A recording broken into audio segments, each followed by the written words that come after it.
अभी आ रहे हैं।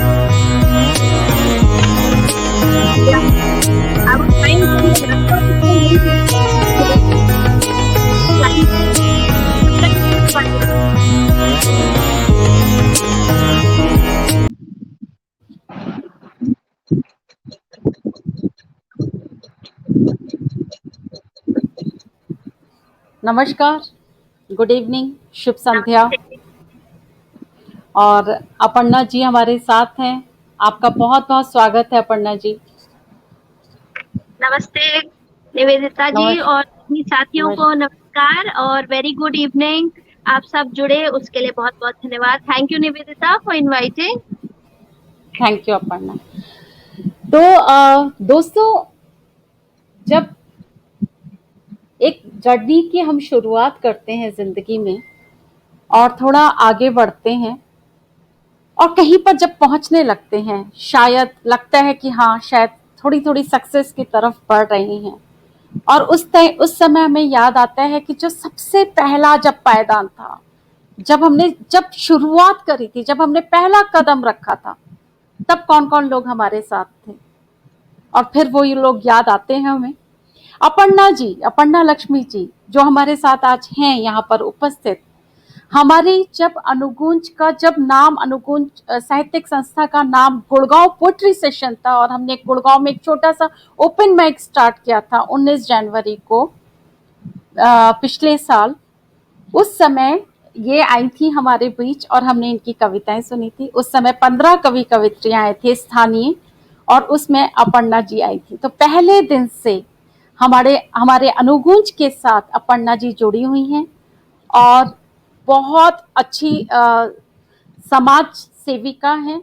बहुत इनके अभी मैं इनका एक परिचय भी आपको देने वाली हूँ, तो आप जान पाएंगे कि आज हमने किस शख्सियत को आपके बीच में बुलाया है। तो दोस्तों, आज बहुत शुभ दिन है। इनफैक्ट मैंने परसों कल ही आपको मैसेज दिया, हम लोग एक युगानुगुंज ओपीसी मीडिया प्राइवेट लिमिटेड हम लोग कंपनी शुरू कर रहे हैं अनुगुंज की, और ये रजिस्टर हो चुकी है। और इसके अंदर अनुगुंज पब्लिकेशंस शुरू कर रहा है, जो एक नया वेंचर है। ऑलरेडी हम लोग सोशल मीडिया में हैं, सोशल मीडिया में परफॉर्मेंसेस कराते हैं, आप लोगों की कविताओं के साथ हम लोग जुड़े हुए हैं। और इसके बाद पब्लिकेशंस एक नया स्टेप है, और इसके बाद अगर आप लोगों का साथ रहा तो हो सकता है कल आने वाले कल में हम शॉर्ट फिल्म्स वगैरह की तरफ भी जाएं। तो सपने बड़े बड़े हैं, लेकिन सपने साकार नहीं होते अगर सब लोग उन सपनों को देखने के लिए सब लोग एक साथ नहीं जुड़े होते। तो आप सब हमारे साथ हैं, इसलिए हम सपने भी देख रहे हैं, और आप सबके भी सपने हमारे सपनों के साथ हैं, अनुगुंज के साथ हैं, और हम सब अनुगुंज के साथ मिलकर के इस सपने को पूरा करेंगे। तो मैं जरा स्वागत कर लेती हूँ, कौन कौन लोग जुड़ चुके हैं हमारे साथ। अपर्णा जी, हाँ, गायत्री जोशी जी हमारे साथ जुड़ गई हैं, बहुत बहुत प्रणाम आपको। सरोजनी कौशिक जी हमारे साथ उपस्थित हैं, बहुत प्रणाम आपको। पूनम शर्मा जी हमारे साथ हैं, बहुत प्रणाम आपको। वीना कुमार जी, बहुत प्रणाम आपको। अनुगुंज का पॉडकास्ट भी है, बिल्कुल आपने याद दिलाया हमारे को, अनुगुंज का पॉडकास्ट भी हम शुरू कर रहे हैं, 1 अगस्त को लॉन्चिंग है उसकी। और आप सबका बहुत बहुत स्वागत है। नमिता पैक्रे जी, राम पंडित जी, आप हमारे साथ जुड़ चुके हैं, बहुत बहुत नमस्कार आप सबको। रश्मि अग्रवाल जी, आप जुड़ चुकी हैं हमारे साथ, बहुत बहुत नमस्कार और प्रणाम आप सबको। अपर्णा जी का दोबारा से बहुत स्वागत करती हूँ, और अपर्णा जी का एक इंट्रोडक्शन आप सबको बताना चाहती हूँ। Aparna Lakshmi ji Singh ji Harvard business school की पूर्व छात्रा हैं, यूट्यूबर हैं, द्विभाषी कवित्री हैं, इंग्लिश में भी जितना सुंदर लिखती हैं उतना ही सुंदर हिंदी में भी लिखती हैं, लैंग्वेज एडिटर हैं, और हमारी पड़ोसन हैं, गुरुग्राम में ही रहती हैं। ये एक registered cyber crime intervention officer हैं, साइबर सिक्योरिटी काउंसलर हैं, पॉश ट्रेनर हैं और कंसल्टेंट हैं। तो आप लोग समझ ही पा रहे होंगे आज हमारे पास इनसे बात करने के लिए कितने अच्छे अच्छे सब्जेक्ट्स भी हैं। एक प्रसिद्ध और सम्मानित सामाजिक कार्यकर्ता हैं और मनोवैज्ञानिक परामर्श हेल्पलाइन भी चलाती हैं। कोरोना पीरियड में इन्होंने बहुत काम किया है। जिन दिनों हम लोग बिल्कुल, जो कि रहना वाजिब भी था घर के अंदर, हम लोग जब रहते थे कि भाई हम बाहर ना निकलें। उन दिनों इन्होंने स्लम एरियाज में जा जा करके फूड डिस्ट्रीब्यूशन किए हैं, लोगों की मदद की है, मास्क डिस्ट्रीब्यूशन किए हैं, और she is one women army कह सकते हैं। तो अपने आप इन्होंने इतना सारा कुछ किया है, और इनकी फोटोग्राफ्स हम लोग हमेशा देखते रहते थे, और हम इन पर बड़ा गुमान करते थे कि ये हम इनको जानते हैं। तो इस बात का भी बड़ा प्राउड होता है। अपर्णा जी, बहुत स्वागत है आपका, और बहुत अच्छा लग रहा है आज हमारे साथ आप हैं। तो आपका माइक ऑन कर लीजिए अपर्णा जी।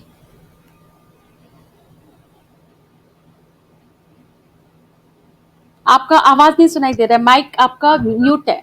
आई थिंक हो गया। जी थैंक जी यू सो मच निवेदिता।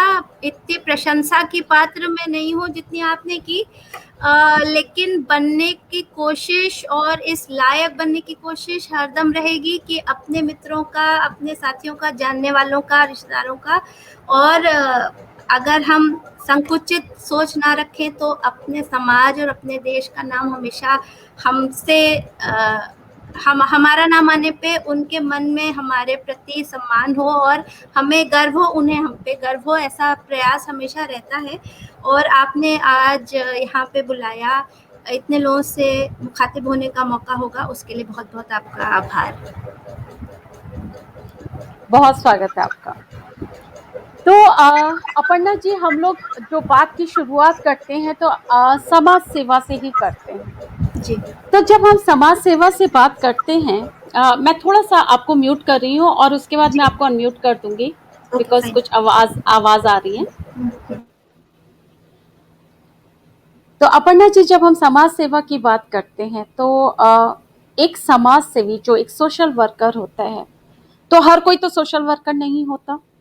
जिसके मन में एम्पैथी होती है, सिंपैथी होती है, और जो दूसरों के बारे में खुद से हटकर सोचता है, उन्हीं लोगों में से कुछ चंद लोग समाज सेवा की तरफ आते हैं। तो जो समाज सेवा का जो दायरा है, और एक एक इंसान जो समाज सेवा करना चाहता है, उसकी सीमा कहाँ तक होती है? मतलब जैसे एम्पैथी तो अनलिमिटेड होती है, उसका तो कोई लिमिटेशंस ही नहीं है, क्योंकि एक इंसान के दिल में अगर दर्द है तो वो किसी भी लिमिट तक है। लेकिन वो जो समाज की जो सेवा करने की एक लिमिट, कहीं पर एक लिमिट हो जाती है। जैसे फॉर एग्जाम्पल, मैं अपनी बात थोड़ा सा और रखना चाहती हूँ कि जैसे मैंने एक बार सोचा था कि जैसे वो लेडीज का जो हाइजीन का के लिए हम लोग थोड़ा सा लोगों को सही तरीके से बताएं जा करके, और जो सैनिटरी नैपकिन्स बनाने का हम लोगों ने सोचा था, उसके लिए हम लोगों ने पूरा प्लान वगैरह भी मंगवाया था, और उसमें हम लोग ने स्लम एरियाज में जा जा करके बात भी की थी। तो उसका प्रोडक्शन कैसे होना चाहिए, और फिर कितना हद तक, फिर फाइनेंसेस, तो हर चीज की लिमिटेशन, मतलब हम करना बहुत कुछ चाहते थे बट कहीं पर रुक गए। तो इस तरीके से मैं इस बात को बताना चाह रही हूँ कि एक एम्पैथी बहुत अनलिमिटेड होती है, लेकिन जो करने का हद होती है वो कहीं तक सीमित हो जाती है। इसके बारे में आपके क्या विचार हैं अपर्णा जी? मैं आपको अनम्यूट करती हूँ। निवेदिता, आपने बहुत ही व्यापक प्रश्न पूछा, और मेरे ख्याल से जो भी कोई भी जना कुछ भी काम करता है, उसमें हर क्षेत्र में, सिर्फ समाज सेवा में ही नहीं, हर क्षेत्र में मेरे ख्याल से कभी ना कभी हर एक के सामने प्रश्न आता है कि कब तक और कहाँ तक, राइट? तो अगर कोई राइटर है तो भी वह कब तक लिख सकता है और कहाँ तक लिख सकता है, किन विषयों को वो टच कर सकता है।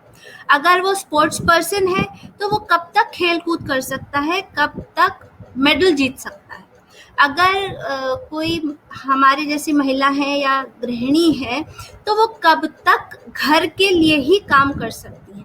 तो हर एक का अपना एक पोटेंशियल होता है, एक क्षमता होती है। तो उसी तरह समाज सेवा में भी यह हमें समझने की जरूरत है, इज इट रिक्वायर्ड? जो हम कर रहे हैं उसकी जरूरत है क्या? कई बार लोग ऐसे ही कुछ सामान बांटने को भी समाज सेवा कहते हैं, लेकिन वो देखना चाहिए कि क्या हम अपना घर साफ करने के लिए वो कार्य कर रहे हैं या दूसरे को जरूरत है इसलिए कर रहे हैं। और कब तक की सीमा ये हो सकती है कि जब तक आपके हाथ पैर में दम है, जब तक आपके पास फाइनेंसेस हैं, और कभी भी घर फूंक तमाशा देख नहीं हो सकता। वैसे तो अगर आप भारतीय विचारधारा के अंतर्गत इसको सोचें तो वासुधैव कुटुंबकम, कुटुंब ही हमारा पूरा समाज, हमारा पूरा संसार हमारा कुटुंब है। और अगर जब तक हम मैं से अधिक हट पाए, मेरे बच्चे, मेरा परिवार, मेरा पति, मेरे रिश्तेदार तो आजकल शायद गिनती में नहीं आते हैं, इनसे हम जब तक निकल न पाए तब तक वो प्रयास जारी रखना चाहिए, लेकिन फिर भी घर फूंक तमाशा देख नहीं होना चाहिए।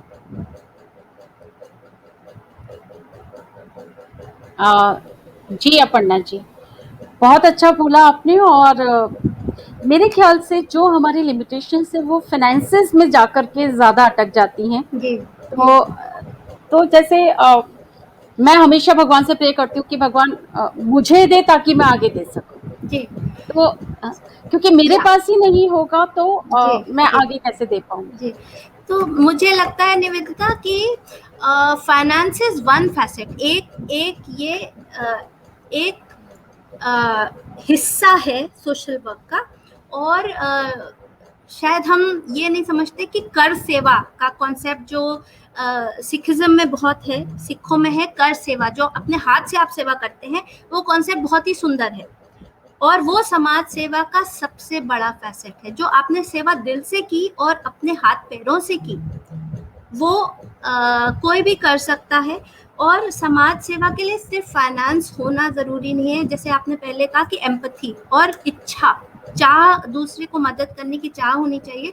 तो अगर हमारे पास फाइनेंस नहीं भी है तो शायद बहुत कम लोगों को मालूम है कि हम हेयर डोनेट भी कर सकते हैं, which is absolutely without cost. Of course जो आप बाल कटवाने का कॉस्ट देंगे वो है, but here donation is another thing all ladies can do.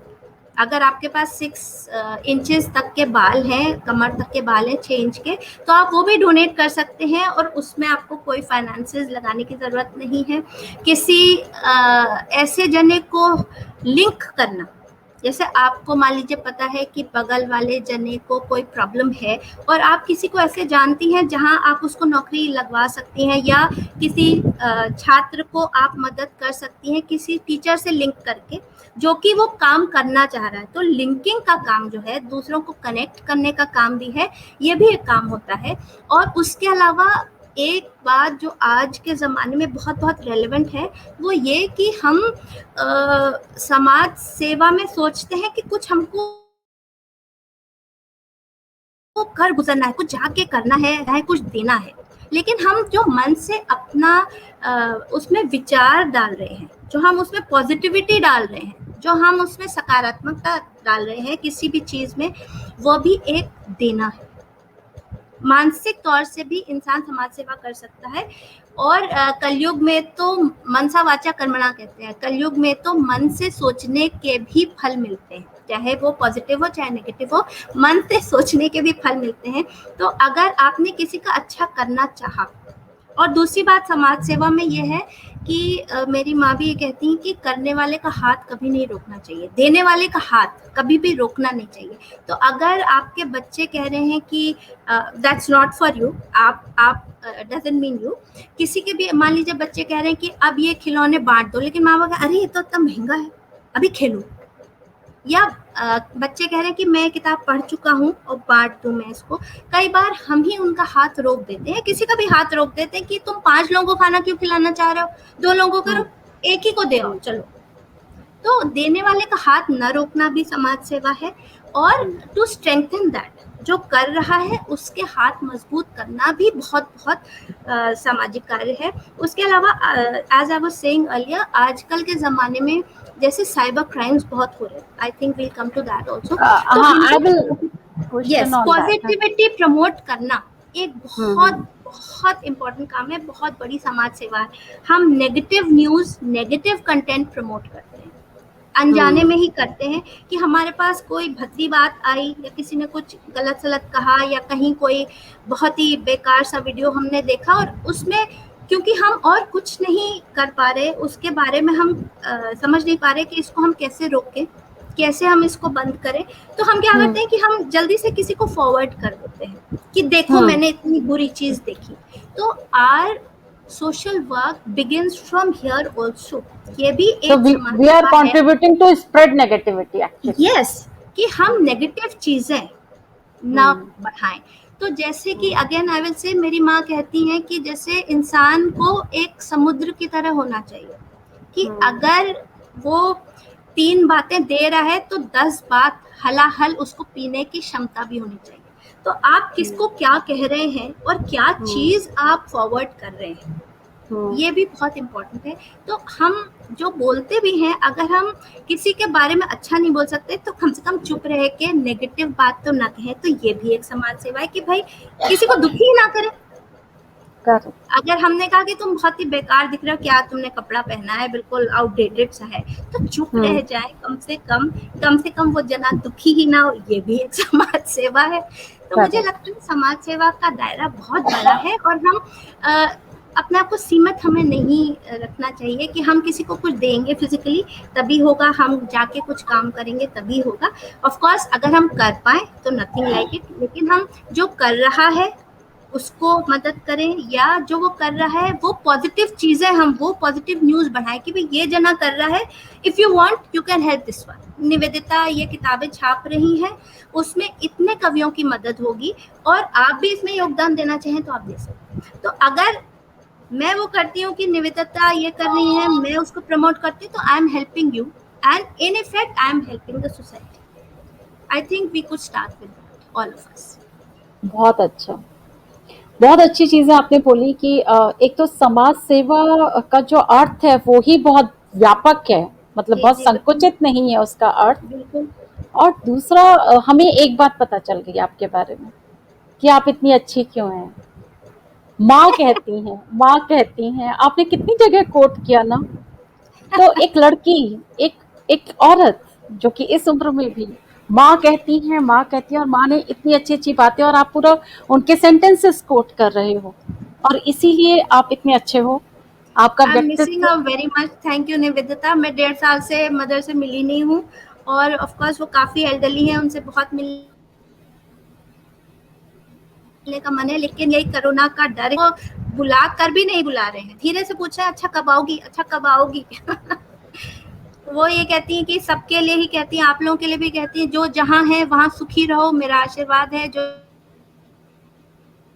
जहाँ हो वहीं ठीक रहो, वहीं सुखी रहो। News is good news, that's what she says. Great.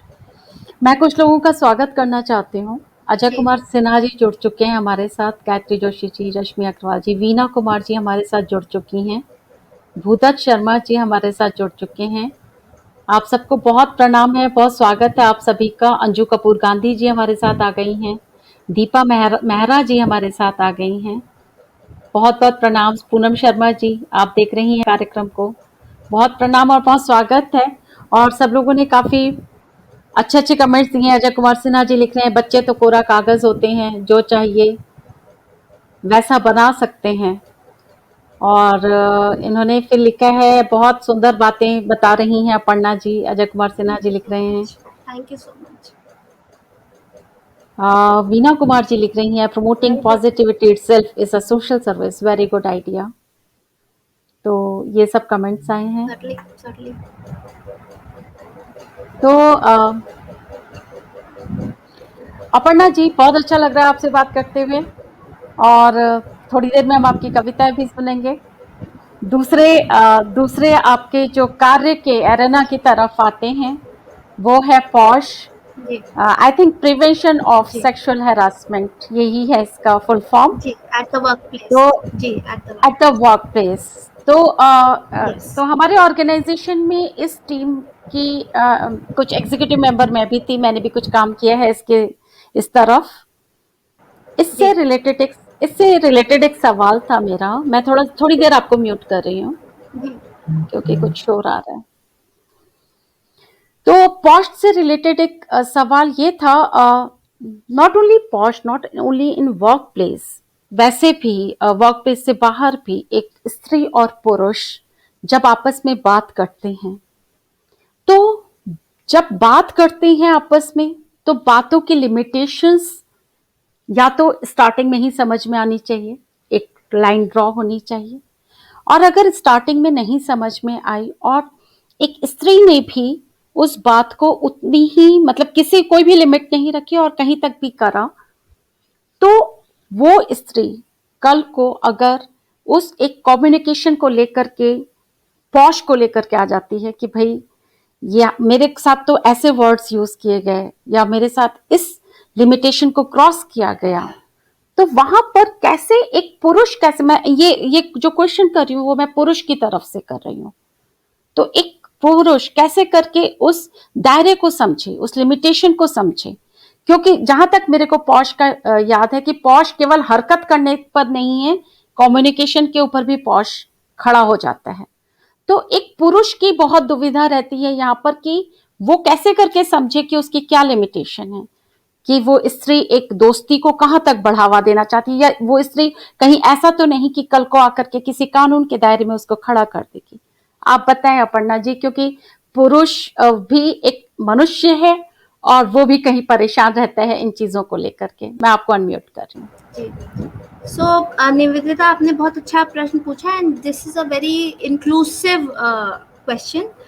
ये जो हम जेंडर की बात करते हैं और बैलेंस की बात करते हैं, इक्वलिटी की बात करते हैं, तो चोट लगने पे खून सभी के निकलता है, सभी को दर्द होता है।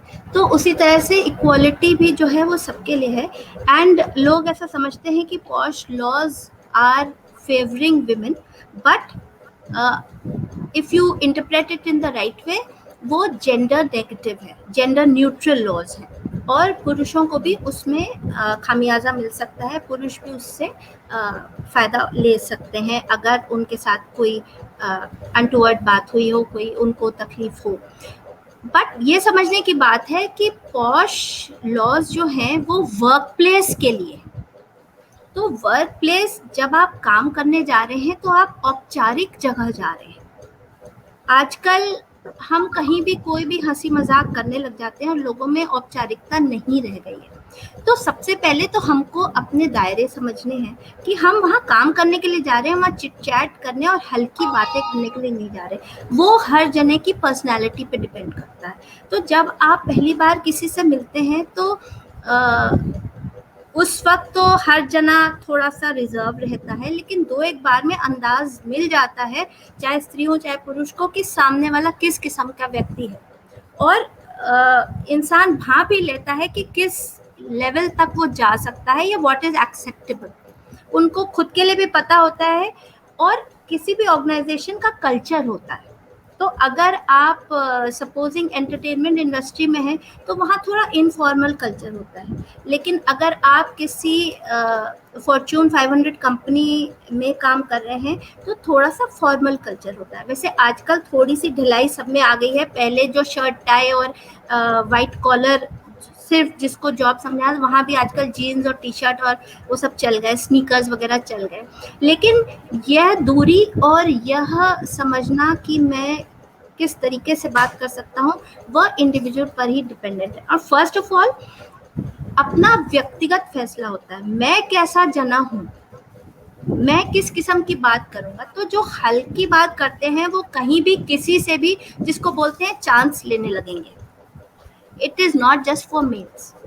तो जिनका सोच जिनकी जैसी है या जिसकी पर्सनालिटी जैसी है, वो उस तरह से हमेशा बात करेगा ही करेगा। मतलब कुछ ना कुछ करके जो इंसान का कोर पर्सनालिटी है, इंसान की जो असलियत है, वो सामने आ ही जाती है। तो अगर मुझे हल्की बातें नहीं पसंद हैं तो शायद वो हल्की बात मैं बहुत ही अंतरंग जने से करूँगी, जिससे मुझे पता है कि वो भी इसको मजाक में लेगा और मैं भी मजाक में। अगर मैं फॉर्मल सेटिंग में हूँ और मैं हल्की बात करने वाली जनी नहीं हूँ तो मैं कहीं भी वो बात नहीं करूँगी। और वही वर्क कल्चर देखते हुए इंसान को बात करनी चाहिए कि मैं किससे और किस लेवल पे बात कर रहा हूँ। रही बात पॉश में कंप्लेंट करने की, तो वर्क प्लेस में अगर है तो वर्क प्लेस में अगर किसी लेडी ने कंप्लेंट की भी है तो she will need to have proof, right. और आजकल कैमरे होते हैं, तो अगर कैमरे में रिकॉर्ड होता है तो अगर आप वो कैमरे फिर आईसीसी कमिटीज देखती हैं, तो उस कैमरे में दिखता है कि भाई ये तो हल्की फुल्की बात हो रही थी और उसमें अगर ये उठ के आया, लेकिन उसमें भी अगर आपने कोई डेरोगेटरी कमेंट दिया है या औरतों के बारे में कुछ कहा है, तो that can certainly be taken against you, that can be taken against you. ये उस वक्त नहीं कहा जाएगा कि उसने कहा तो तुमने क्यों कहा। भाई उसने तो हल्की बात कही, चाहे वो लेडी हो चाहे जेंट हो, उसने तो हल्की बात कही, बट आपको भी वही कहने की जरूरत तो नहीं थी ना। जैसे गांधी जी कहते थे, किसी ने आपको एक थप्पड़ मारा तो आप उसको 2 मारने लग जाओ तो आप उसी के बराबर है। तो वो सामने वाली अगर लेडी भी है या जेंट भी है, अगर उसने हल्की बात की तो आपको वही कहने की जरूरत नहीं है। सेम थिंग, अगर नेगेटिव कंटेंट आपने देखा है तो आप उस पर 4 और कहेंगे तो आप में और उसमें फर्क क्या रहा। You have to put a stop there and say कि भाई आपने ये गलत कहा, मैं पुरुष हूँ, आप मुझसे ऐसी बात कर रही हैं, अगर मैं आपसे ऐसे बात करता तो आपको कैसा लगता। And then the man has a right to report. आपको उसके उत्तर में प्रत्युत्तर में आप भी हल्की बात कहें, आप भी कुछ इनअप्रोप्रिएट कमेंट कहें, तो वो आप पर दिखेगा कि आपकी शख्सियत क्या है और आपने भी वैसी ही बात की। मेरे ख्याल से अपर्णा जी आपने बहुत अच्छी अच्छी हम लोगों को बातें बताई। मेरा एक विचार ये है इस चीज में कि ऑफिस में एक्सट्रीमली प्रोफेशनल रिलेशनशिप होनी ऑफ चाहिए, कोर्स, क्योंकि कहीं पर आपका वर्क इफेक्ट करता है।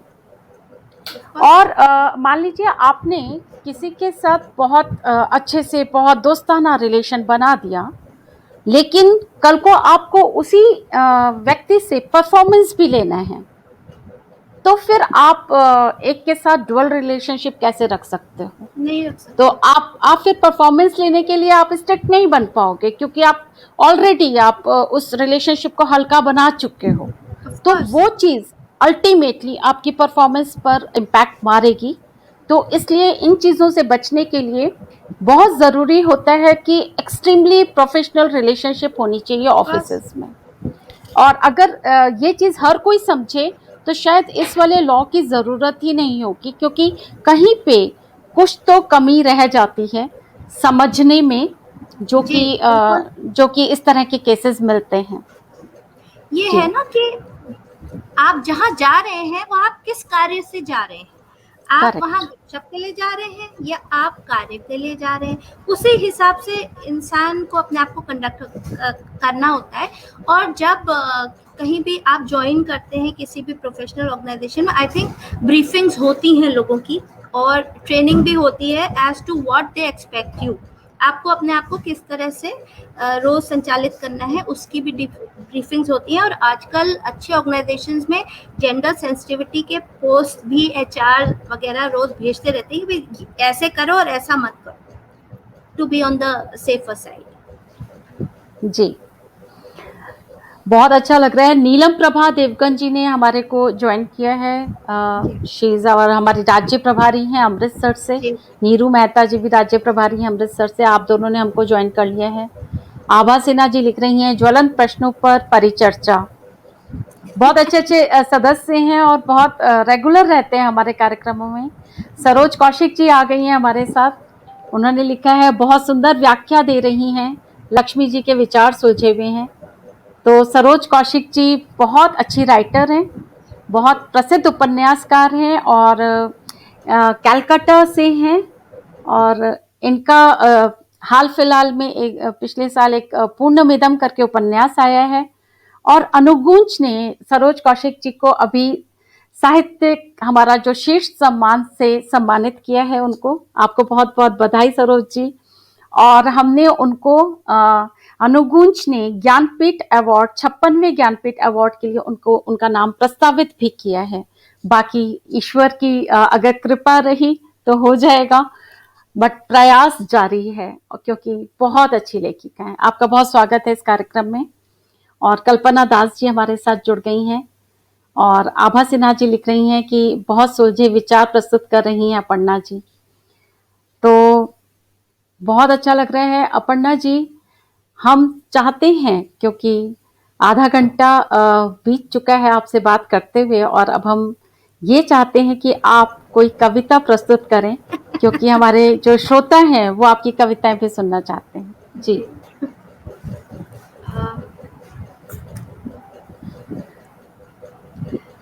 मुझे आप 2 मिनट दीजिए, जी। आधा सेकंड दीजिए। हाँ, हाँ, कोई बात नहीं, आप टेक योर टाइम।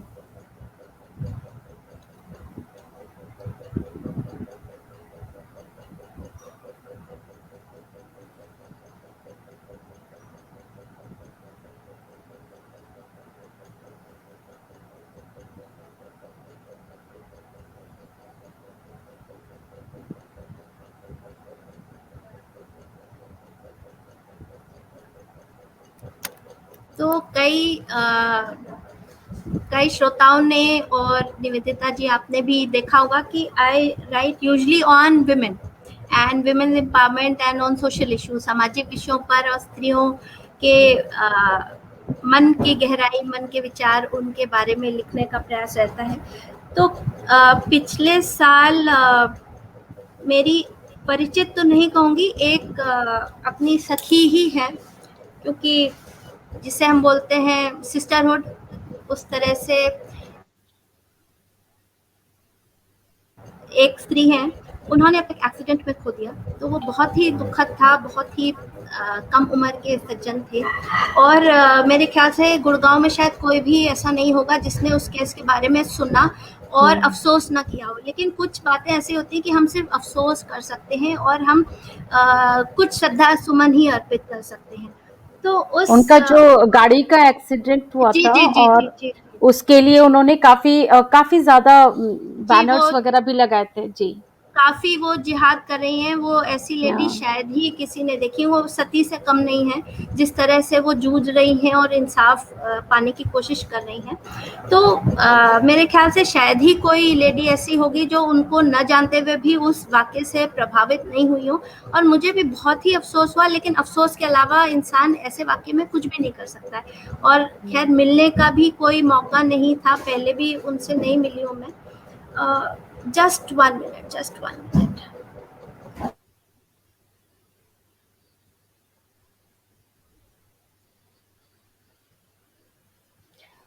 तो सरोज जी बोल रही हैं, जय श्री कृष्ण। अपर्णा जी, लोग शरीर से कम पैसे से सेवा करने में विश्वास ज़्यादा रखते हैं, सिर्फ वही। और Yeah, I'm Anju back. Kapoor जी बोल रही हैं, या अंजू कपूर जी बोल रही हैं, इन प्रश्नों पर चर्चा बहुत ज़रूरी होती है, लेकिन समाज में इनकी चर्चा होती नहीं है। जी अंजू जी। जी अपर्णा जी। एक लाइट फ्यूज हो गई है। अच्छा, अच्छा। मैंने कविता लिखी थी उनके लिए, तेरा संकल्प। हाँ सखी, अफसोस कि मेरे हाथ रिक्त हैं, भाग्य के इस वार से हम दोनों ही आहत हैं।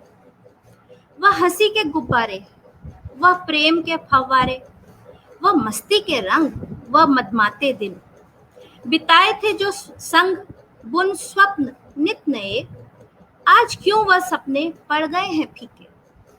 हाँ सखी, काश मैं यह दिन फेर पाती, काश कि तुम पर यह गाज न आती। जब आगोश में बीतती थी अलसाई दोपहरी, जब दुबक के साथ सोती थी ठिठुरती रातें, वह चाय की चुस्की पर गुड़ सी मीठी बातें, फटफट दौड़ती गाड़ी सी तेज, वो चलती सांसें। हाँ सखी, काश मैं कैद कर ला पाती, काश कि तुम्हारी मुस्कुराहट फिर खिल जाती। जब मिले थे तुम दोनों पहली बार, प्यार तो था पर साथ ही था तकरार। वह चिढ़ते थे तुम्हारे दूर जाने से, तो तुम आकुल रहती उनके देर तक न आने से। हाँ सखी, काश मैं वो उम्मीद जगा पाती, काश कि वह पल फिर लौटा पाती। साथ मिलकर घरौंदे बनाना, नन्ही जानों को गोद में खिलाना, होली की गुजिया, दिवाली की फुलझड़ी, बीते दिन रात करते नोक झोंक ठिठोली। हाँ सखी, काश मैं सांता बन पाती, काश कि वह रहबर तोहफे में ला पाती।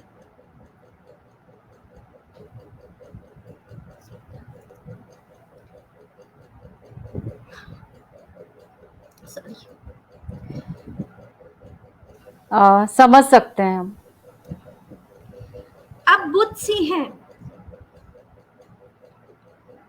अब बुत सी हैं जो झूमती थी दीवारें, ठहाके चौखट पर रुके ठिठके से हैं। तुम सखी लगती हो अपनी परछाई, हाँ सखी तुम सखी लगती हो अपनी परछाई, अतीत की सुनहरी यादें क्षण में मुरझाई। हाँ सखी काश मैं इंद्रधनुष बन पाती, काश की हर रंग तुम पर न्योछावर कर पाती। पर तुम तनिक न उदास होना प्रिय सखी, कि जो तुम्हारा था वह तुम्हारा ही रहेगा, जो था आलोकित हृदय में आलोकित रहेगा। तुम्हारे संग उसका भी नाम जीवित रहेगा। हाँ सखी काश की ऐसी पर विद्या मुझे आती, काश की हर्ष तुम्हारे प्रति रोम में भर पाती।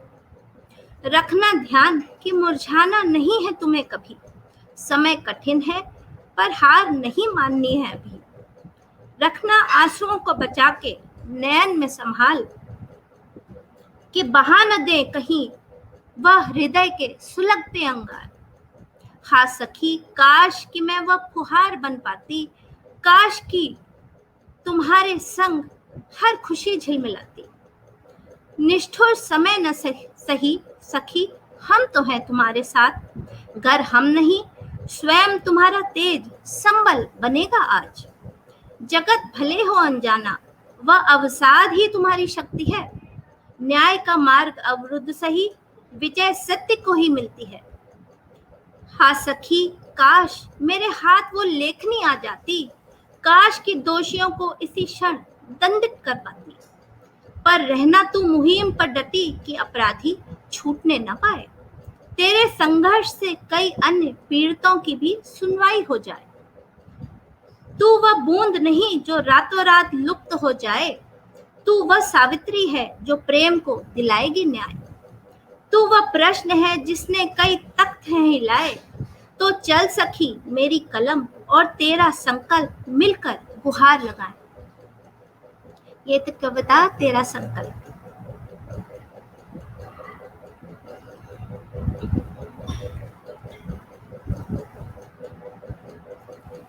बहुत अच्छी कविता है अपर्णा जी, और बहुत संवेदनशील, बहुत मार्मिक कविता है। काफी लोगों ने बहुत अच्छे अच्छे कमेंट्स भी दिए हैं जी। एक कमेंट आया है सुमिता सिन्हा जी का, कि अनुगूंज किस तरह से मदद करता है। अनुगूंज पब्लिक अवेयरनेस के लिए इसी तरह के प्रोग्राम्स कराते हैं सुमिता जी। हम लोग ऑनलाइन कनेक्टेड रहते हैं लोगों के साथ, और इसीलिए इस काफी ज्वलंत विषयों पर हम यहाँ पर आकर के बात करते हैं। तो जैसे अपर्णा जी ने इसके पहले वाले एक सवाल में कहा था कि सोच से ही शुरू हो जाता है काम। तो जहाँ सोच जहाँ पे पॉजिटिव है, और जहाँ पे हम अच्छा सोच रहे हैं और अच्छा कर रहे हैं और अच्छी बातें कर रहे हैं और लोगों के अंदर एक ऊर्जा का प्रवाह कर रहे हैं, तो वहीं से हमारा काम शुरू हो जाता है जी। अपर्णा जी, जहाँ तक मुझे याद है इसमें कोई टीनेजर ने इसमें एक्सीडेंट किया था। जी हाँ, जी हाँ। और शायद लाइसेंस भी नहीं था उसके पास। लाइसेंस नहीं था। और एक बात मैं और शेयर करना चाहूँगी निवेदिता जी, कि ये इस वाक़ये से मुझे और भी बहुत तकलीफ़ इसलिए हुई थी क्योंकि इसी किस्म का इंसिडेंट मेरे साथ हुआ था। और तब मैं बिल्कुल बच्ची थी, 4 साल की थी मैं, और मेरे साथ भी इसी तरह अनलाइसेंस्ड अंडर एज ड्राइविंग वाले व्यक्ति ने मेरे रिक्शे को ठोकर मारी थी। 4 साल की थी तब मैं, और स्कूल से लौटते वक्त, और सारे ही छोटे बच्चे थे हम लोग। तो उस रिक्शे में 5-6 बच्चे थे, जो कि ज़्यादातर बच्चे कच्ची मिट्टी की ओर गिरे थे। रिक्शे, वो साइकिल रिक्शा जो होते हैं, उससे स्कूल से लौटते वक्त हम सारे नर्सरी स्कूल के बच्चे थे, और एक अकेली मैं थी जो पक्के तरफ सड़क पे गिरी थी। तो मेरा सर फट गया था, और 22 टाके लगे थे।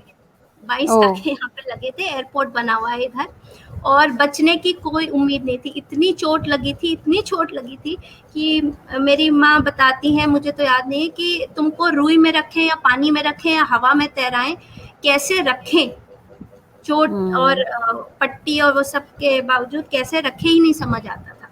तो इसलिए भी मुझे इस बात का बहुत असर हुआ। एक तो इतने कम उम्र के लोग और जिनकी कोई गलती नहीं थी, और ये कि लोग कानून नहीं मानते हैं, और कानून इस किस्म के कानून नहीं मानने में माँ बाप की गलती ज़्यादा है, बच्चों की गलती कम है। जो हम बच्चों को इतना लाइसेंस देते हैं, बच्चों को इतनी अनुमति देते हैं वह काम करने की जो कि गैर कानूनी है, हम वो लिमिट्स, फिर हम वही लिमिट्स की बातों पर आ गए कि हम सीमाएं नहीं मानते हैं।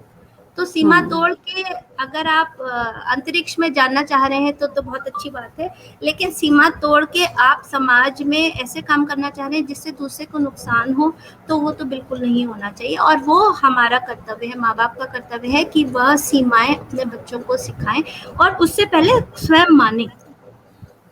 स्वयं माने उन सीमाओं को, ना हम उन जो भी कानून हैं उनका हम उल्लंघन ना करें और उनका आदर करें, उसके बाद ही हम दूसरे से कह सकते हैं, उम्मीद कर सकते हैं। तो ये केवल नुकसान की बात नहीं है, इंसान की जान चली जाती है। बिल्कुल, बिल्कुल। बहुत ही अजीब सिचुएशन है समाज में कि कहीं पर क्योंकि बच्चों को कंट्रोल में नहीं कर पा रहे हैं पेरेंट्स, तो बच्चे व्हीकल लेकर के निकल जाते हैं, लाइसेंस नहीं होता उनके पास, चलाना नहीं आता है और वो जाकर के एक्सीडेंट कर देते हैं। जी, जी, जी। तो इसमें माता और पिता का रोल बहुत इम्पोर्टेंट है, बहुत ज़्यादा। जैसे मेरी भी लड़कियों ने ड्राइविंग सीखी है और मैंने उनको अलाउ ही नहीं किया था कि मतलब वो कॉलोनी से बाहर जाएं या कहीं पर भी, मतलब उनका जो ड्राइविंग स्कूल, जो ड्राइविंग क्लास उनकी बाकायदा कराई थी, क्योंकि इस तरह से अलाउ नहीं करना चाहिए। और यहाँ तो आती है नहीं ड्राइविंग और बच्चे लेकर के निकल रहा और एक्सीडेंट करके जान ले लेते हैं लोगों की। उसमें इस चीज में कुछ तो करना चाहिए, कोई खामियाजा हो नहीं सकता किसी की जान का। बिल्कुल सही। आपकी बहुत ही मार्मिक कविता थी, बहुत ही संवेदनशील थी, बहुत लोगों ने बहुत तारीफ करी है और बहुत सारे कमेंट्स भी आए हैं आपकी कविता के ऊपर। और अंजू कपूर गांधी जी, कल्पना दास जी, नीलम प्रभा देवगन जी, वीना कुमार जी, दीप्ति अग्रवाल जी, अजय कुमार सिन्हा जी, सुमिता सिन्हा जी, इन सब लोगों ने बहुत तारीफ करी है। नीलम प्रभा देवगन जी, नीरू मेहता जी, आपकी कविता की काफी तारीफ करी है सबने। सबको बहुत बहुत धन्यवाद, सबको बहुत धन्यवाद जी, बहुत बहुत धन्यवाद आप सबको। आप अच्छी तरीके से जुड़े हुए हैं, कार्यक्रम देख रहे हैं, प्रशंसा भी कर रहे हैं। तो अपर्णा जी, जब कविताओं की, जब अभिव्यक्ति की, एक्सप्रेशंस की बात आती है, तो जैसे आप हिंदी में भी लिखती हैं, इंग्लिश में भी लिखती हैं, एक चीज डिस्कस करना चाहती थी आपसे कि जो एक्सप्रेशन है उसकी लैंग्वेज क्या होनी चाहिए। मतलब ये एक ऐसा सवाल है जो कि मेरे जहन में हमेशा आता है, क्योंकि इस एक चीज के ऊपर बहुत जनरेशन गैप है और कहीं पर समाज में दोगलापन भी है। दोगलापन मैं उस सेंस में कह रही हूँ कि जो लोग हिंदी में कविताएं लिखते हैं और काफ़ी हिंदी और हिंदी को बढ़ावा देते हैं, हिंदी भाषा को, वो खुद अपने बच्चों को इंग्लिश मीडियम से में पढ़ाते हैं बचपन से लेकर के बड़े होने तक, और उनका जो एक्सप्रेशन होता है उन बच्चों का, उनकी जो अभिव्यक्ति होती है वो बड़ी नेचुरल वे में इंग्लिश में निकलती है। उस समय उनको आपत्ति ये हो जाती है कि भाई बच्चे अच्छा, अपने बच्चों पर कमेंट्स कम होते हैं, समाज पर ज्यादा कमेंट्स होते हैं कि समाज में जो युवा पीढ़ी है वो तो हिंदी में नहीं लिख रही है, वो तो अपनी भाषा नहीं मानती है, देश से प्यार नहीं है, इस तरह की बातें लोग करने शुरू करते हैं। इस बारे में आपके क्या विचार हैं? क्योंकि मुझे जो मेरे विचार हैं वो मेरे विचार ये है कि कहीं पर दोगलापन है इस चीज को लेकर के। आप क्या कहते हैं अपर्णा जी? एक मिनट मैं आपको जी। तो निवेदिता, एक तो यह है कि हमने मातृभाषा हिंदी कह तो दी, लेकिन समाज के सारे वर्गों ने उसको मातृभाषा माना नहीं। और मातृभाषा राजभाषा है एक्चुअली, हिंदी मातृभाषा, राजभाषा। जी, मातृभाषा तो हर एक की है। राजभाषा हमने डिक्लेयर तो कर दी, लेकिन इसमें कंसेंसस नहीं है, इसमें सबकी सर्वसम्मति नहीं है। एक वजह ये है, और दूसरी बात यह है कि अभी भी इंग्लिश जो है वो यूनिवर्सल लैंग्वेज है, ब्रिज लैंग्वेज है, और इंग्लिश को हम ज़्यादा अहमियत इसलिए देते हैं क्योंकि हम सब यही सोचते हैं कि हमारे बच्चे तो बाहर चले जाएंगे। तो अपने देश में कई हालात बिगड़ने और कई चीज़ें वही के वही रहने की वजह भी यही है कि हम सब यही सोचते हैं कि मुझे क्या करना है, मेरी तो निकल ही गई और मैं जो कुछ कर लूँ समेट लूँ, मेरे बच्चे तो यूके और यूएसए और जगह सेटल होंगी और वो सब तो वहाँ जाएंगे, तो यहाँ करना ही क्या है। तो ये हमारी सोच जब तक रहेगी कि हम अगर इंसान प्लीज मैं कहूँगी कि डोंट टेक इट पर्सनली, ये अपनी अपनी सोच है। मेरी सोच ये है कि अगर हम कुछ क्षमता हासिल करने के लिए बाहर जा रहे हैं और उसको अगर हम लाके अपने देश में लागू कर सकते हैं तो बहुत अच्छी बात है। लेकिन कई बार ऐसा होता है कि वहाँ और यहाँ में इतना अंतर होता है, हम जाते हैं कुछ क्षमता हासिल करने फिर वहीं बस जाते हैं। तो कई लोगों का तो मंशा यही होता है कि हम वहीं जाएंगे वहीं बस जाएंगे। कई लोग चाहते हैं वापस आ जाना, जैसे मेरी कई सखियां हैं, वो कहती हैं कि मैं हर रात सपना देखती हूँ कि मैं भारत वापस आ गई हूँ, हर रात मैं सपना देखती हूँ मैं भारत आ गई हूँ। उसको वहाँ रहते हुए मैं क्या 25 साल तो हो गए, यूएस में है। तो ये जो हमारा अभी भी जो हम ये नहीं समझ पा रहे हैं कि हमको कहाँ रहना है और हमको क्या करना है। देश से बाहर रहकर भी देश के लिए काम हो सकता है, लेकिन फिर ये होता है कि दो दुनिया इतनी अलग हो जाती है कि हम दो कश्ती में सवार नहीं। उसी तरह होता है कि हम संतुलन नहीं बना पाते। Again it's a matter of balance कि हम संतुलन नहीं बना पाते कि अपनी भाषा तो हमको आनी है और अगर इंग्लिश ही नहीं हमको और भाषा ही आती है तो हम अपने ही टैलेंट्स अपनी ही क्षमताएं बढ़ा रहे हैं। लेकिन सबसे पहले अगर हमें अपनी भाषा नहीं आती, मातृभाषा कोई भी हो सकती है, तो राजभाषा तो जैसे लोगों पे थोपी जा चुकी है। लोगों के मन में एक ये बात है कि ये तो थोपी हुई भाषा है और अगर हमको पत्राचार किसी गवर्नमेंट ऑर्गेनाइजेशन से करना है जहाँ पे बिल्कुल इंग्लिश नहीं चलती, आजकल तो चलने लगी है, तभी हम इसके बारे में जानेंगे पढ़ेंगे। लेकिन अगर हम ये ना सोच के कि ये हमारी एक थोपी हुई चीज़ है, अगर हमें सोचें it's just a language and it's a very scientific language apart from German, Hindi is a very scientific language और इसमें शब्दों का विस्तार बहुत है क्योंकि हिंदी में फारसी के भी शब्द आप मिल गए हैं और संस्कृत के शब्द इसमें बहुत हैं। तो खास करके लेखकों के लिए तो बिल्कुल खान है। तो उसमें वोकैबुलरी आप अपना शब्द विस्तार जिसको करना है, वो जैसे इंग्लिश में भी इंग्लिश भी शब्दों की खान, लैटिन जर्मन रोमन कई सारे वर्ड्स, हिंदी के भी वर्ड्स जुड़ते हैं। तो उस तरह से अगर इसको अप्रोच करें कि this is a talent, this is a capability, हम इसको बढ़ाने की कोशिश करें। ये ना सोचें कि हम पे थोपी गई है सरकारी भाषा है तो हम इसको सीखें या हम क्यों सीखें। तो जहाँ इंसान के मन में आ जाती है जो चीज़ की हम बच्चों को भी कहते हैं तुम्हें ये करना है, तो उनके मन में आता है हम क्यों करें। जो ऐंठ आ जाती है हमारे मन में, जो थोपी हुई चीज़ है उसको लेके, वो ऐंठ थोड़ी सी हमको अपनी खत्म करनी है। बहुत अच्छा आपने विचार रखे।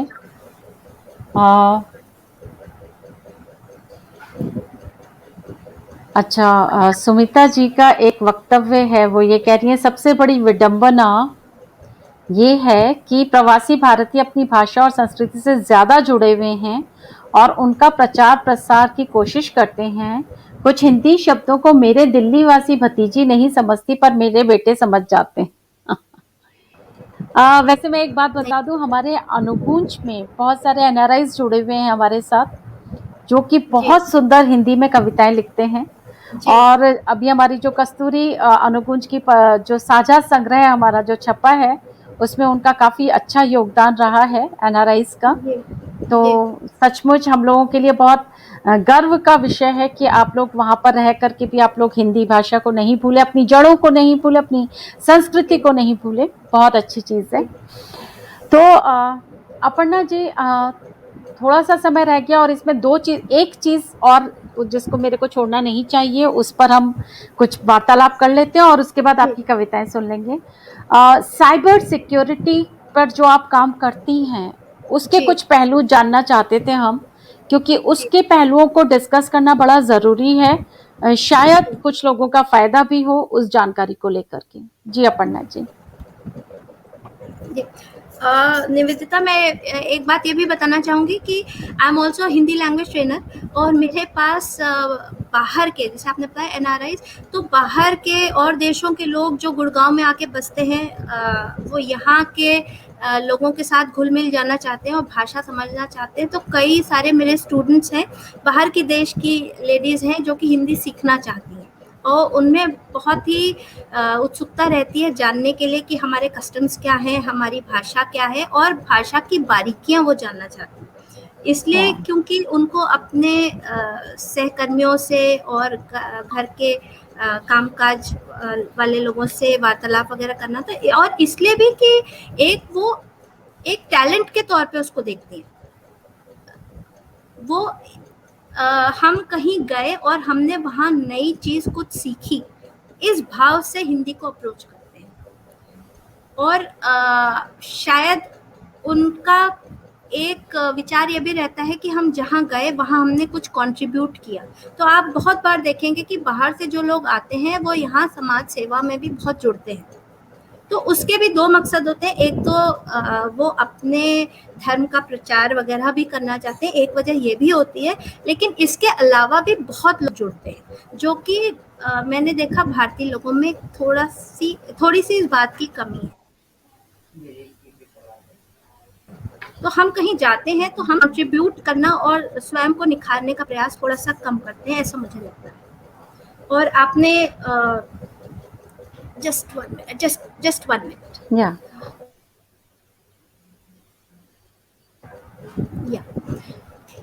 आपने साइबर सिक्योरिटी के बारे में पूछा, तो सिक्योरिटी के बारे में पूछा, तो इसमें कुछ चीज़ें हैं जो सबके लाभ की हैं। वो ये कि पासवर्ड्स जो हम रखते हैं वो अपने बच्चों का नाम, अपना डेट ऑफ बर्थ, अपना कॉलेज, अपना बिजनेस का नाम, उन सब से नहीं रखना चाहिए।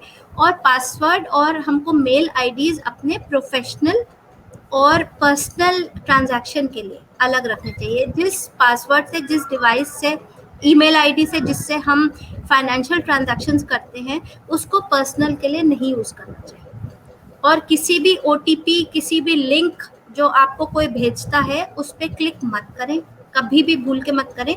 और एक अटैक जिसको बोलते हैं सोशल इंजीनियरिंग अटैक, वो क्या है कि हमारी मानवीय भावनाओं पर कुछ ना कुछ प्रहार होता है कि कुछ अर्जेंट आपको मैसेज आएंगे कि अगर आपने ये लाना हो जाएगा, अगर आपने आज केवाईसी नहीं करा है तो आपका आधार ब्लॉक हो जाएगा, अगर आपने तुरंत ये पैसे नहीं भेजे तो आपकी बेटी, आपका बेटा, आपका रिश्तेदार भी अस्पताल में भर्ती है, उसको हम कैसे मदद कर पाएंगे। तो इस किस्म के जो अर्जेंट मैसेजेस आते हैं उनको आप क्रॉस चेक करें। वो हमारी डर की भावना को ही खोदते हैं, को ही कुरेदते हैं, और चाहते हैं कि हम जल्दी से उनकी बात मान लें। तो इस किस्म का जो भी, और लालच में हमें नहीं पड़ना। तो अगर कोई भी चीज टू गुड, अगर कोई भी चीज ऐसी है कि जो स्वप्न के तरीके से है कि भाई तुम्हारी फलाने राजा से आज की आज शादी हो रही, तो ना आज राजा होते हैं, ना आजकल ऐसी कोई शादियां होती। और कोई अगर कहे कि आपको इतने मिलियन पाउंड लॉटरी में मिल गए, केबीसी में मिल गए, तो खुद हमें सोचने की जरूरत है कि हमने केबीसी में कब अप्लाई किया था, राइट? केबीसी में हमने कोई प्रश्न नहीं उत्तर दिए, हमने उसको भरा भी नहीं था, हमने वो लॉटरी टिकट कब खरीदा, वो यूके के पाउंड्स हमने कब अप्लाई किए थे जो हमको मिल रहे हैं कि हम फलाने आंटी बोल रहे हैं और आपको हम अपनी पूरी जायदाद देना चाह रहे हैं, आप इस लिंक। तो भाई हम लालच में क्यों पड़े? तो कुछ चीजें हैं जिनका हमें ध्यान रखना चाहिए, और जिसको बोलते हैं दिमाग को हाजिर नाजिर जान के बात करनी चाहिए, फोन उठाने चाहिए। अननोन लोगों से बातचीत मत करें, अननोन लिंक्स पे मत क्लिक करें, स्ट्रेंजर से दोस्ती फेसबुक पे मत करें, video calls, unknown video calls तो बिल्कुल ना उठाएं। और ब्लॉक और रिपोर्ट कैसे करते हैं वो आप please you can contact me on my helpline and you're free to get the assistance. आप अपना हेल्पलाइन बता दीजिए सबको। जी, हेल्पलाइन नंबर है 8595192662। Thank you. I'll share on the group पे शेयर कर देंगे। हाँ, और यहाँ पर जो इस वाले प्रोग्राम के भी जो कमेंट्स हैं उसमें भी आप लिख उसमें है। दीजिएगा। Okay. So you tell me, एक बार और बोलिए तो मैं इसके अंदर टाइप कर देती हूँ। हाँ, 85 हम्म, या 95 19 हम्म 26 62। हम्म सो 8595192662 या या है ना? This is helpline for cyber security है। yes yes yes. So I take sessions also, and awareness sessions I take online and physically also. जब कोरोना थोड़ा कम होता है तो फिजिकल सेशंस भी होते हैं, और कैसे रिपोर्ट करें क्राइम को, कैसे बच के रहें, इसके लिए कोई भी कांटेक्ट कर सकता है। थैंक यू वाह, सो मच। बहुत अच्छा लगा। मतलब थैंक यू। बहुत फायदा हुआ आज आपका मंच पे आने का। हम लोगों को बड़ी सारी चीज़ों में पता चली आपसे बात करके। और अपर्णा जी आपकी पोयम सुनेंगे। आप एक दो कविताएं और सुनाएं, इंग्लिश में भी जी सुनाएं, आप इंग्लिश में भी लिखती हैं जी। जी। एक कविता आज लिखने का प्रयास कर रही थी, वो अभी बनी नहीं है, वो अगले किसी सत्र में आपको शेयर आपसे करूंगी। एक्चुअली मेरी अभी रिसेंटली कह सकते हैं एक आदत, एक हॉबी ये है कि फोटोग्राफ्स जो लेते हैं, also on my Insta, photo जब फोटो डालते हैं तो उसके साथ कुछ लाइनें लिखते हैं। तो शायद इसी तरह से जिसको बोलते हैं ना क्रिएटिव जूसेस, आपका दिमाग चलता रहता है, कुछ कुछ शब्द आपके उसमें रहते हैं, फ्लो में रहते हैं। तो एक मैंने फोटो कुछ दिन पहले ली थी, फोटो अभी तो सामने नहीं है, सनराइज की थी। तो अच्छा। सूरज उग रहा था और उस वक्त सामने तो सूरज निकल रहा था, लेकिन सामने जो बिल्डिंग्स हैं उनकी बत्तियां उस वक्त तक बुझी नहीं थी, तो वो अच्छा। रोशनियां भी दिख रही थी, और बिजली के खंभों से सड़क के ऊपर जो शैडोज आ रही थी, जो परछाइयां दिख रही थी, उससे सड़क हरे रंग की दिख रही थी। और आसमान में कुछ ऑरेंज कलर थे, कुछ गुलाबी थे, कुछ पीले कलर थे, और बिल्डिंग्स कुछ शैडो में थी, और कुछ खिड़कियों में बत्तियां जली दिख रही थी, मतलब थोड़ा सा पीला पीला बत्ती जलती दिख रही थी। तो उस वक्त ना अंधेरा था और ना सवेरा ही हुआ था, तो उस वक्त की फोटो थी, और उस पे मैंने कविता लिखी थी। जी, स्वागत As है। a new morn awakens, morn is morning. Hmm, As a new morn awakens, budding into a new day. तो एक कली की तरह दिन खिल रहा है। Budding into a new day, wishes and hopes spring of attaining dreams far away. I look for a bit more green so that hope may preen. I aspire for some blue, life's grays to subdue. A bit of golden sunshine, make one's mood benign. Waft of a light silvery gale to let fraternity prevail. Let's deduct the fiery red. अभी तक तो पहले stanza में था कि क्या रंग चाहिए, अब अगले स्टैंजा में है कि क्या नहीं चाहिए। Let's deduct the fiery red, so none may live in dread. अब लाल रंग जो है वो गुस्से का द्योतक है या खतरे का द्योतक है, तो जो डर है वो लाल रंग से बढ़ता है, उसको घटाना है। Let's deduct the fiery red, so none may live in dread. May shadowy hues recede, for mutual trust to succeed. Allow not brown doubt to creep, or put self-confidence in a heap. Challenges that are dark and dank, your inner strength would outrank. What was may not still be, yet each breath is the key. Arise, let your potential unfold, your dreams wait for you to behold. Thank you so much. बहुत सुंदर, बहुत hopeful कविता है, और बहुत nature के साथ इतना connect करा आपने सब ह्यूमन So इमोशंस को। बहुत ही सुंदर कविता है। much. और इस कविता से पहले जो आपने पूरा चित्रण कराया ना अपने शब्दों में, तो वो भी इसमें बहुत जो गजब का ग्राहक था। है, थैंक यू सो मच। जी। तो तो आभा जैसे सिन्हा आपने जी पहले सारी भी जी, जी, बोलिए, बोलिए, बोलिए, बोलिए, बोलिए, आप बोलिए। नहीं, नहीं, नहीं, आप बोलिए, नहीं, मैं ये कहना चाह रही थी आप कि बोलिए। आभा सिन्हा जी, सरोज कौशिक जी, पूनम शर्मा जी, सब लोगों ने तारीफ करी आपकी कविता की, नीरू मेहता जी थैंक यू ने, so much, thank you so Namita much, Patre ने। तो हाँ थैंक जी, यू सो आप कुछ मच। बोल रहे थे।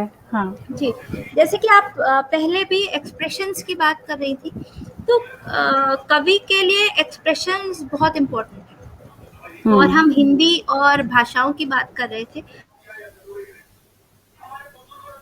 तो कविता मुझे लगता है, ये मेरा पर्सनल व्यू है कि कविता जब आप लिखते हैं तो कोशिश करनी चाहिए, अगर हिंदी है तो हिंदी के ही शब्द चुनने का प्रयास होना चाहिए। तो कई बार दिमाग थोड़ा खंगालना पड़ता है क्योंकि हमको आदत इतनी हो गई इंग्लिश बोलने की, लेकिन वो एक्सप्रेशन तभी आता है जब वो उस भाषा की हम प्योरिटी बना के रखते हैं। और एक्सप्रेशंस की बात करते हुए कौन सा शब्द किस वक्त इस्तेमाल करें, जैसे कि हम पॉश की भी बात